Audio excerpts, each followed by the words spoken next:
So,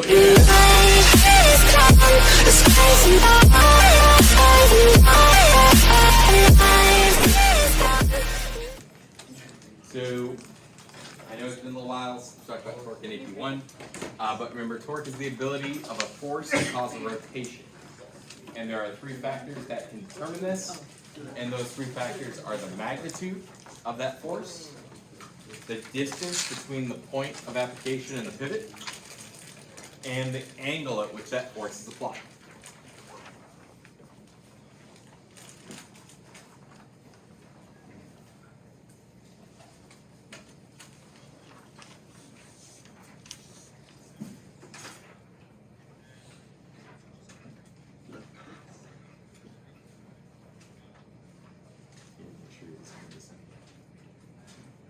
Didn't make sure he wasn't going to miss anything.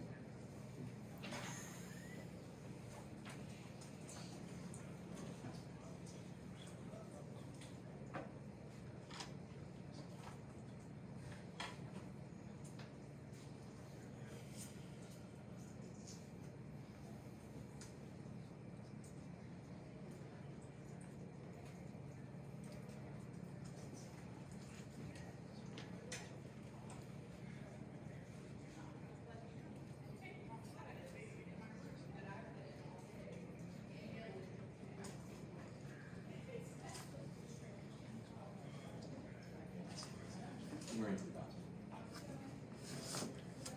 It's okay, it's fine.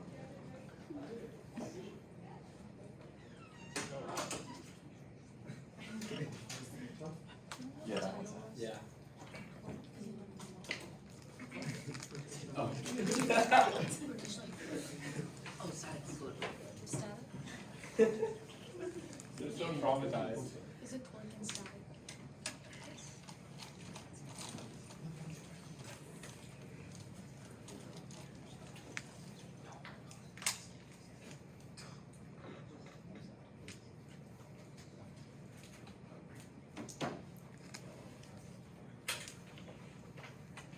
Okay, so magnitude of torque. So remember when we talked about torque, we had the equation for torque was the distance from the pivot multiplied by the force that's being applied. And so that hasn't changed. It is still the distance from the pivot times that force being applied. But it is a cross product. So basically that means that we have to take that angle into consideration for that force. And so we only multiply the perpendicular part.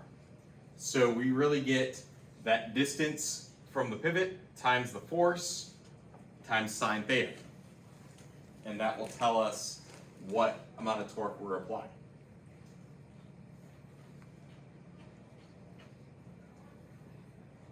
So that hasn't changed from AP1 yet. Why is distance r? Because we think of it like, if this was rotating around the pivot, it would be like the radius of the circle. Oh, okay.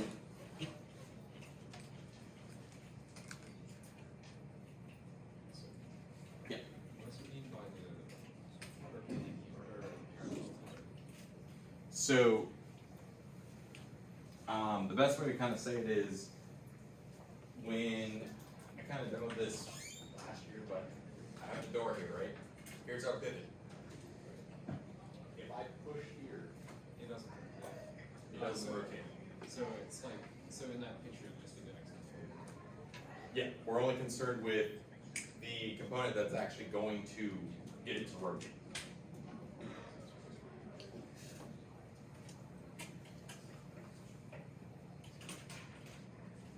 So that's why we have to take that sign.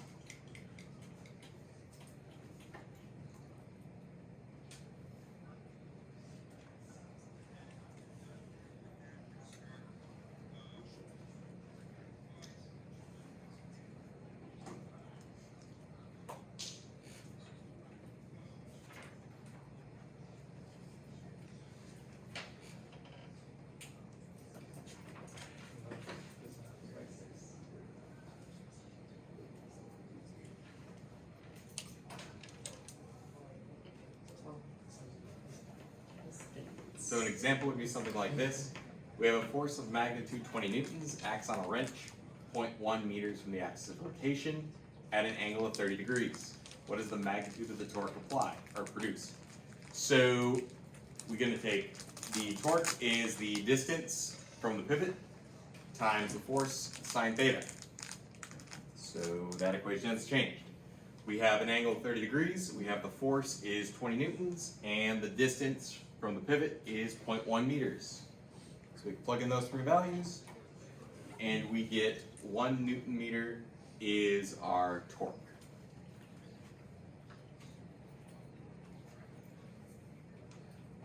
So that would just be an example like we talked about in AP1. Nothing crazy in it. And yes, there will be questions like this on the APC exam as well.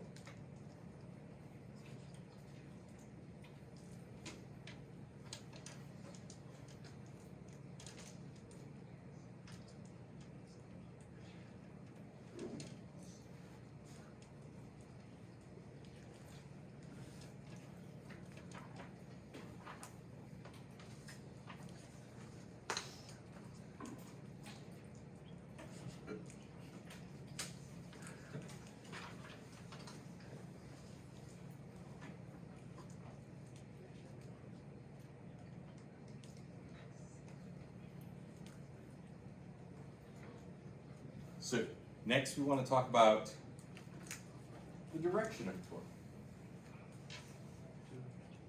So from those who've been AP2, that this kind of looks a little familiar.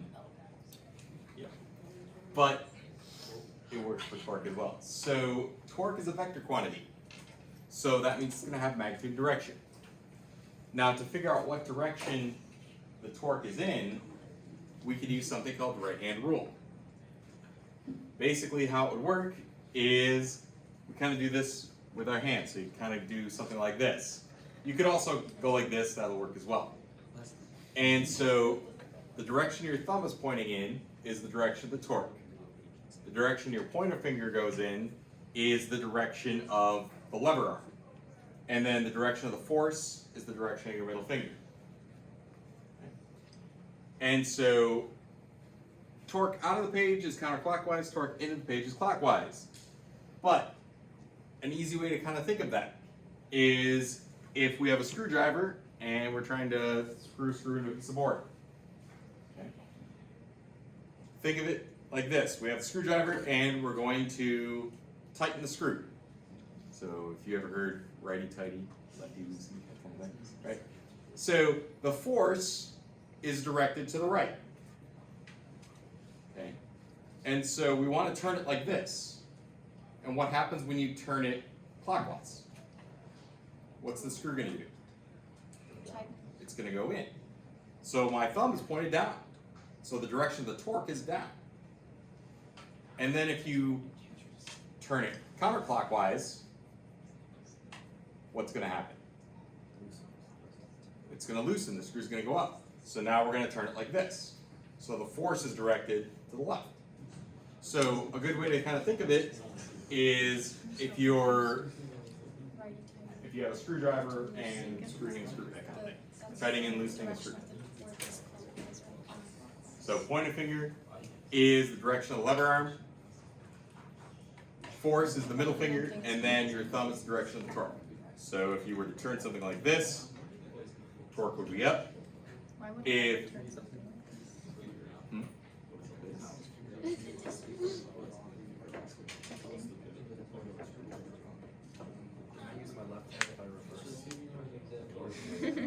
What? well, you can't. Turn something like this. It wouldn't be left. It would still be right. Yes. I'm just saying, like, even if I just did it with my left hand, I just do it. And as long as you remember. Is the direction up or down or counterclockwise? So torque is maximized when R and F are perpendicular to each other. Yeah. Because remember, if they're parallel, would you be able to open the door? No. So they got to be perpendicular. The direction is just counterclockwise or clockwise, right? So if you're spinning something like that, but if you're Usually, yeah, because we're talking rotation, so yeah.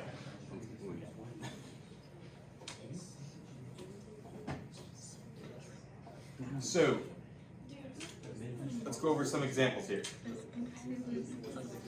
So this first one, the force is going up. The pivot point is that red dot.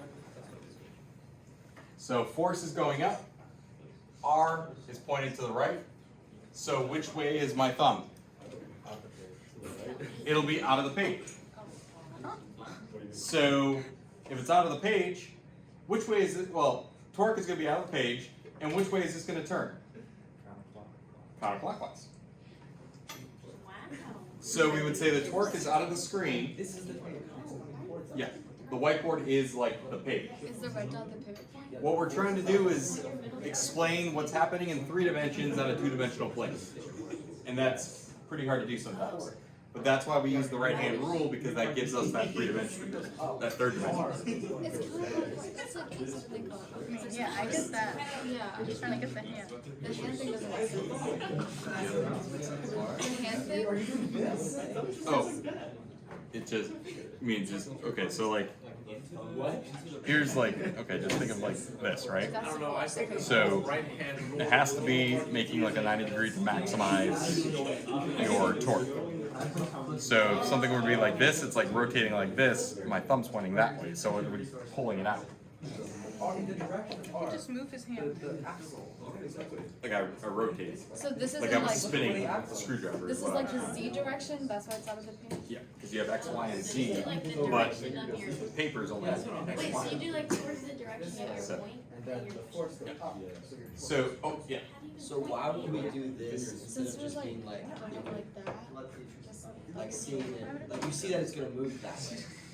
I'm just getting like, why would we do this over that? So there are times where it'll ask you just, what is the direction even if you like, that like the bar will this is spin? still going in that So you'd direction. say It's not counterclockwise. X direction. But then there are times that would ask, This is, because this is if you're always trying to Z, tighten so a even bolt if you do this, and you're spinning just it goes clockwise, what is the direction of like the that. torque? Like, it's still. Well, going it's back, going I in, think. so the torque Out is of the the direction of page. your thumb. Out of So the that's page, why it's but going it's in, just is because you're adding torque to get it to go in a 3rd dimension.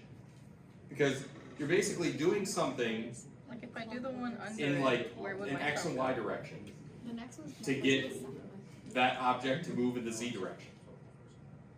And so that's what makes it a little confusing, is the direction of the torque is just what is the direction in that Z direction is what we're looking for. So it doesn't really, how should I say this? It doesn't really come up a lot, but there are times where it'll be like, it'll ask you like, what is the direction of the torque when it relates to like putting in bolts or screws or usually it's like a lot of hardware kind of things or automotive stuff. Is what it would say. But about 70% of the time it just wants to know what direction the things are spinning. What is that thing? But we do need to know the right-hand rule because it does come up once in a while. So, the second one here, guys. We have the force going down. And so, which way is it going to spin? Clockwise. So it's going to spin clockwise, but what is the direction of the torque? Into the page. This will be into the page or into the screen. What about the next one? Force is kind of at an angle like this. And point I to can't the bend. right. I think. So this is going to be out of the screen, and it's going to spin counterclockwise. What about that first one down below? Clockwise. Clockwise and Into. into the screen. Now these next two are a little different. Okay, so this first one here. Our pivot's still here, but now instead of pushing at an angle like this or like this, we're pushing into the page. So we're pushing into the page. So our force is into the page. R is still like this, but we're pushing into the page. So my thumb is pointing up. So torque is up. If we don't think of this as a door, if we think of it as just like a spinner or something like that, what is it going to want to do? This is kind of a weird way to think about it. Go back. If torque is up, so we're applying a force this way. If it could, this piece would actually try and like rotate like this. Okay. Now, depending on the way it's designed and that kind of thing, it might just bend. But you could think of it like, here's that bar. I'm pushing here, straight like towards my head. It's gonna want to spin like this. So it's gonna want to spin this way. So what we would say here is that the torque is still toward the top of the screen, and it's gonna rotate out towards you. It'll like go in and then back out. It'll kind of spin that way. Okay. Now this last one here, this is saying we're applying a force out of the page. So this is when it's kind of weird to do. But we're applying a force out of the page. So which way is the torque? Down. The torque would be down. And which way would this one rotate? Bottom. It would go basically the opposite of this one. It would go rotate into the page. Because if we're pushing it, it's going to kind of want to spin. These are kind of weird ones to think about, that they're spinning like this, like it's spinning towards you.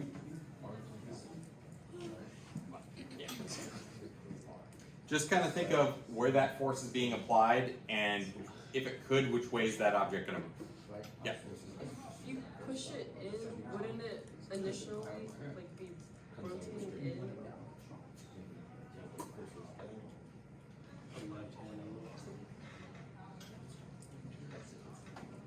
Yeah, so it's gonna, oh, I see what you're saying. Yeah, so the dot, we're pushing it in, so it's, did I flip it on? No, I did do it right. So, you're gonna push it in, so like here's the rod right here. We push this way, so it's gonna rotate. Oh, I do have this flipped, you're right. Right, because isn't that? Yep, you know what, when I was making it, I flipped this image, that's what I did. Yep, I do have it.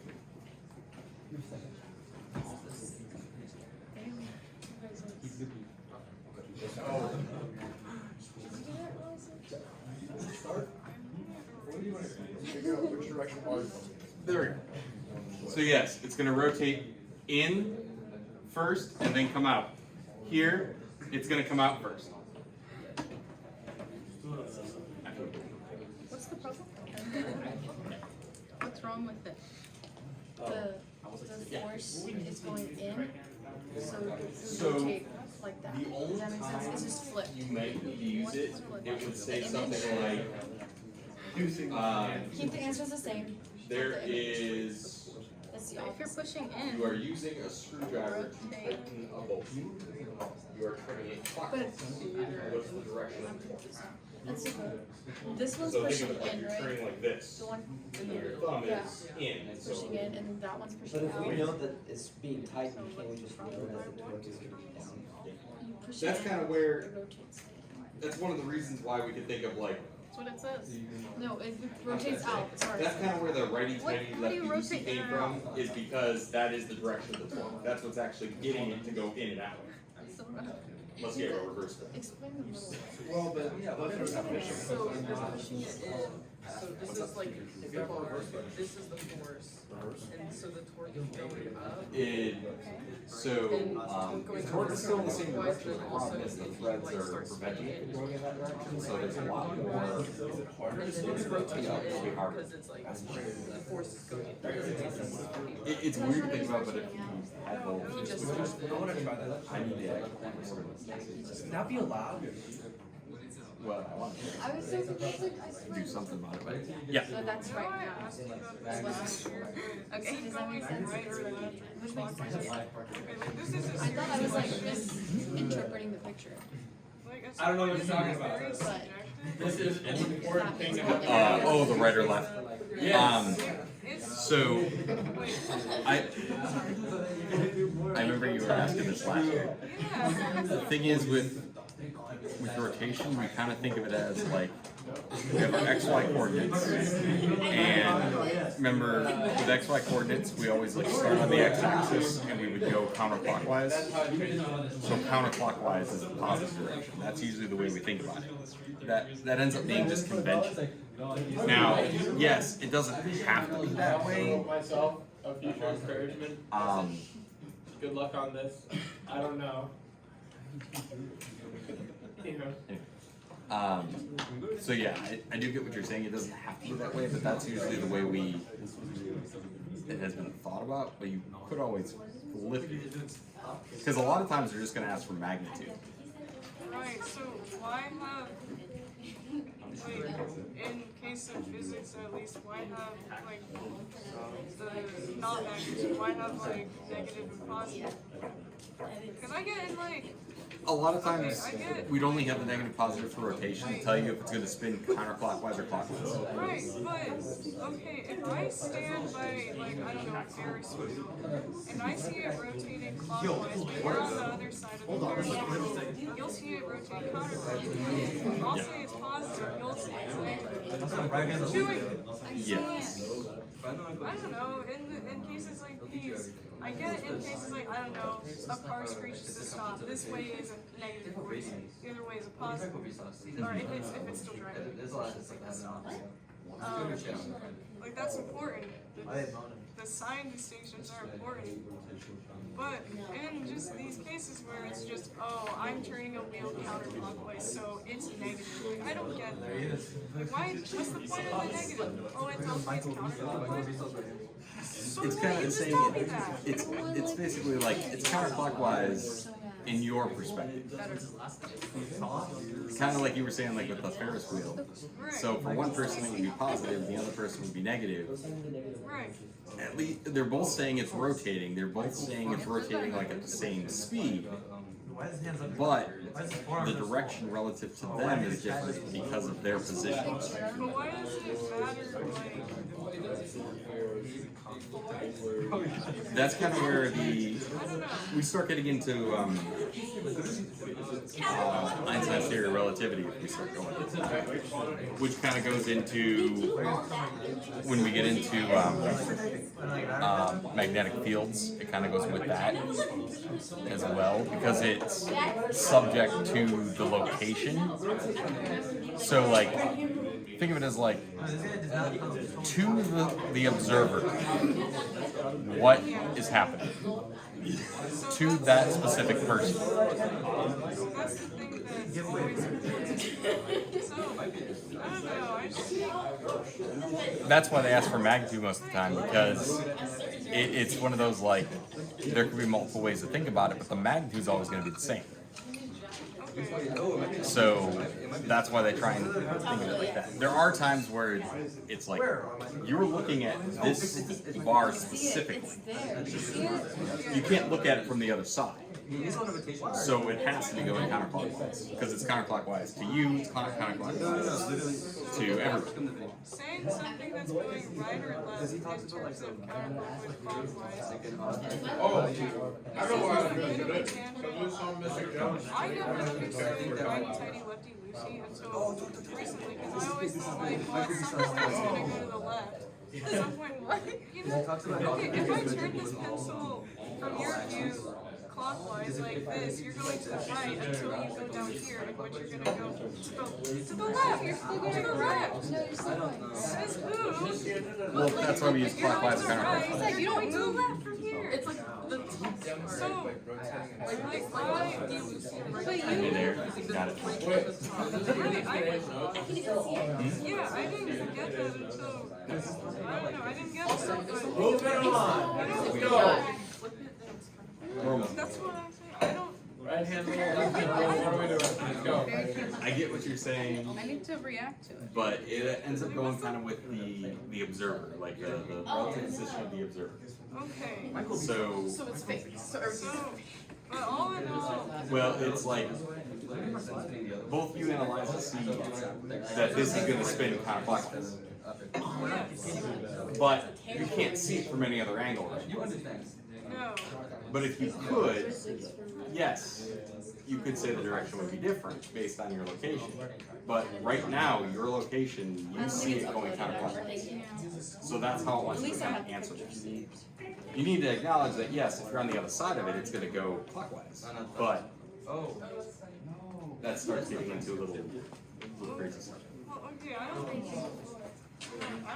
Like it's one of those things where it seems so simple, but it's like not. And I get what you're saying. I do understand what you're saying. Just kind of think of it more. Most of the time, we just care about the magnitude. Just think about it. I mean, really, that's what it is. No, it's just funny because like all of this and then magnitude. I didn't. I do get what you're saying.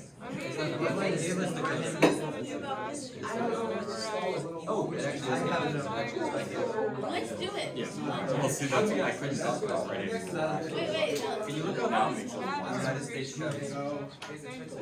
Because like, There's more of the Static equilibrium.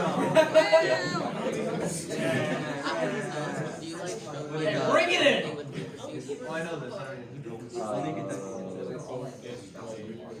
We can probably try. That's great. No. Okay, so static equilibrium, guys. So remember when we talked about when something's in equilibrium, what do we know about the forces? Oh wait, It's equal. The forces are all balanced, so the net force is 0. So that hasn't changed. Now, if something is in true static equilibrium, the net force is 0 and the torque is 0. So the net torque is 0. So basically all the forces must cancel and all the torques must cancel.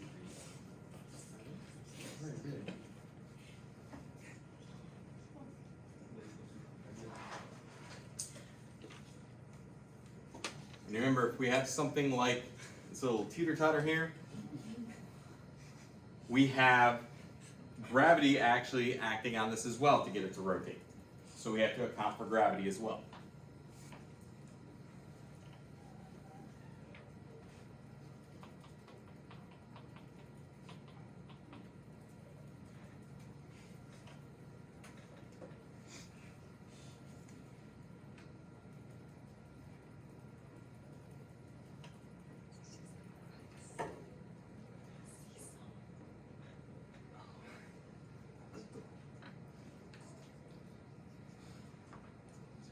Can there be a time whenever the forces cancel out the torque? Is that? Yeah, it's possible. Because remember, torque is force times distance from the pivot. So the forces could cancel. But if the distance is from the pivot on,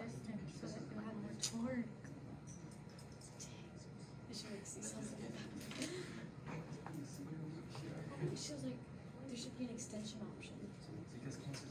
Like with diagrams. Yeah. Because imagine. Wait, so then do the forces not have to cancel? Just the torque has to cancel? well, to have something completely in static equilibrium. Sucks. When we say equilibrium, that means everything's equal. So is this not in static equilibrium? So if it's not rotating, then it would be in static equilibrium. But the forces on each side, if they're equal. Meaning, so like on this side, we have. 600 times over 5. Yeah. Yep, so we have that student's torque. On this side, we have the student, and we also have the weight of the board. But if those forces add up to 600, then that would work. And the forces would be. So an example would be something like this. So Oh, I see. This is not me. I don't know. Okay, so in this one, we have an experiment that's performed by placing a known mass a distance 3 meters from a fulcrum, as shown. An unknown mass, guys,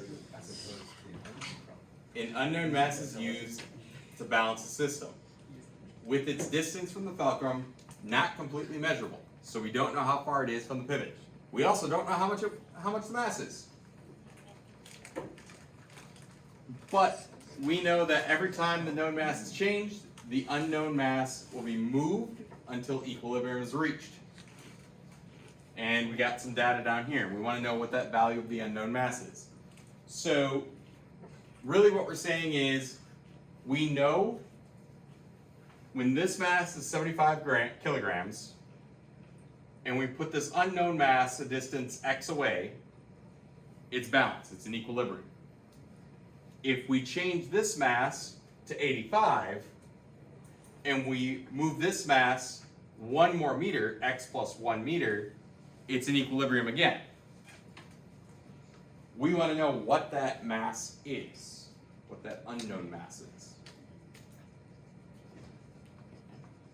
Well, we know that torque is the distance from the pivot times the force. So let's look at what we know. So we know the known mass, when it's 75 kilograms, it is 3 meters away. And we know for it to be in equilibrium with the other side, it would have to be the unknown mass times its distance away from the pivot. So the unknown mass times that 3. Okay. So we have the force of gravity from the known mass times 3 is equal to the force of gravity of the unknown mass times that distance x. We also know that when we have the known mass being 85 kilograms at 3 meters away, oops, I forgot I didn't look at it.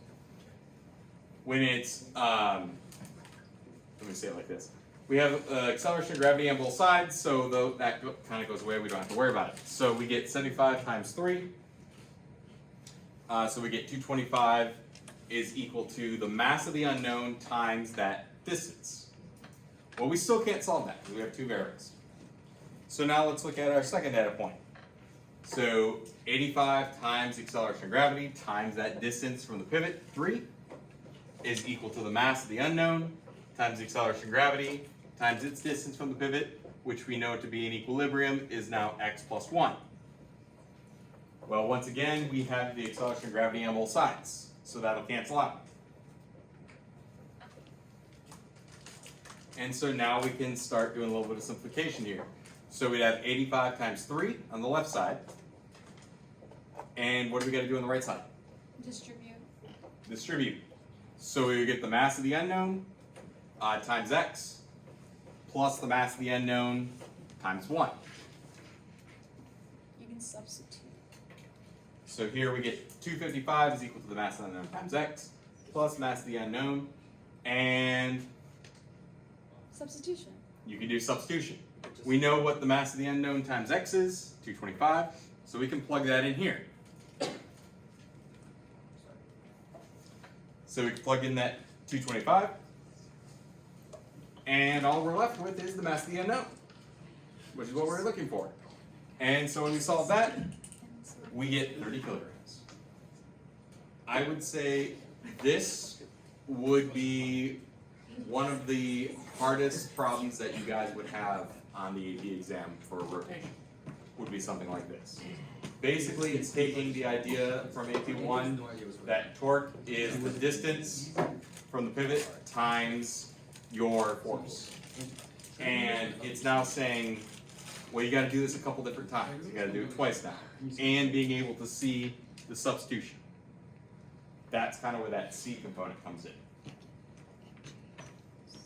So it's still the same equation we learned in AP1. That hasn't changed. Now you just got to do a couple extra steps. A little bit more algebra. I still don't get the mass, like, balancing that, like, canceling out. You know what I mean? Because, like, I get that, like, the torque on both sides would be the same, but, like, for the static equilibrium thing you're talking about, like, how do the masses So it's not the masses that are canceling out. We know that the torques are canceling out.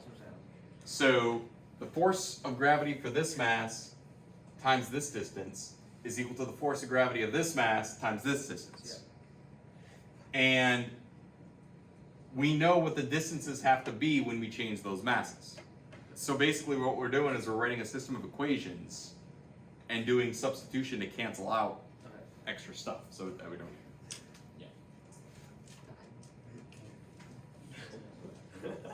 Any other questions on this? We good?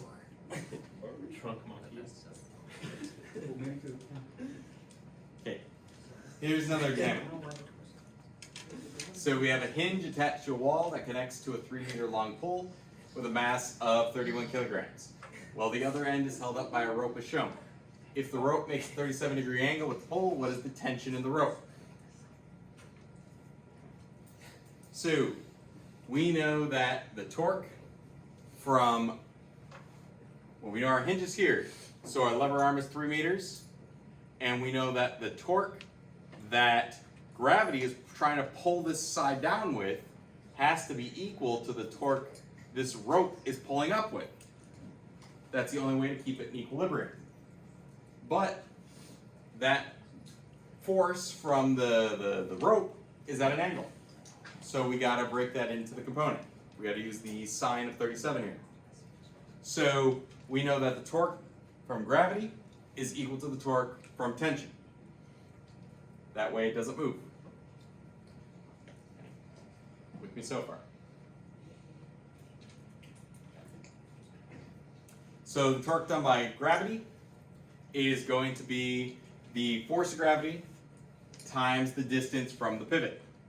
Well, the force of gravity, we know, let's see, we know the mass, and we know that both of these are the same distance away, but the mass is always acting on an object like a bar. Remember we said it from AP1, the mass is always acting on the center of mass. So the force of gravity is acting on the center of it. There, I'm saying it weird. I'm flipping it in my head.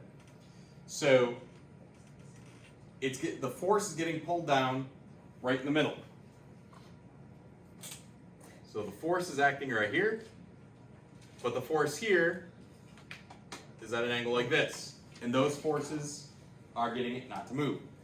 So the torque on the bar here from gravity is acting in the middle, so it's actually going to be a distance half the length of the bar. Because that force, it's as if you're pushing in the middle of the bar and you're pushing it down. So we would have the mass times gravity times half the length, so 1.5 then. And then for the tension, it's the entire length of the bar at 37 degrees, so then we would do that length of the bar times the tension force sine 37 degrees. And so we would get something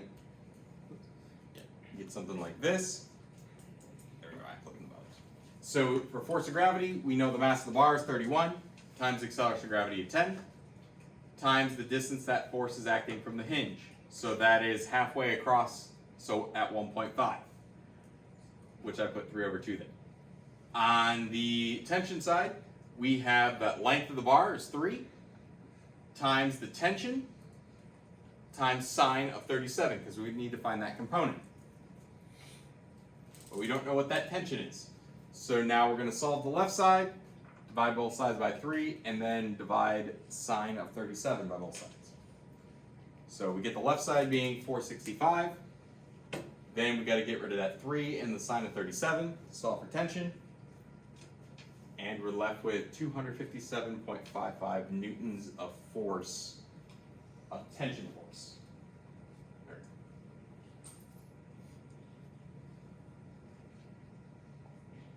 We did similar problems like this in AP1, but we talked about it not in terms of torque. We talked about it in terms of, like, what would the tension have to be but we talked about it in terms of net force.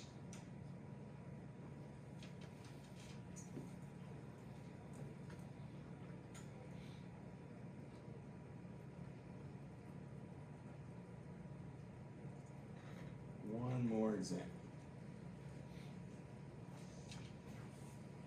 Okay, so we have this wheel here, wheel and axle system. Even though it says shown above, it's actually right. Which of the following expresses the condition required for the system to be in static equilibrium? So that means the torques have to cancel out. So here we have mass 1, and it's around an axle that is a radius of A. Mass 2 is around an axle of radius B. So we know that torque is going to be the distance from the pivot times the force. So the distance from the pivot for mass 1, here, I'll write it up, is going to be, we have the force of gravity of 1 times that distance A. And that has to equal the force of gravity of 2 times the distance B. We know force of gravity for 1 is going to be m1 times g times A, and then m2g times A, or this times B.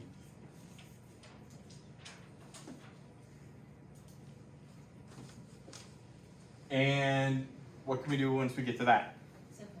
Simplify. So what happens? G cancels out. So once G cancels out, we're left with m1 times the distance A equals m2 times the distance B. If those sides are equal, it's going to be in equilibrium. And so that answer is answer B.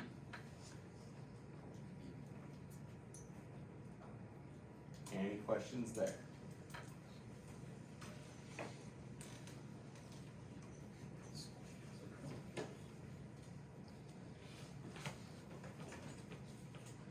So that's actually it for the notes today. I do have a practice. This one is on its learning. This is different. Yeah. One of the questions doesn't have an image on it, question number 10. It's the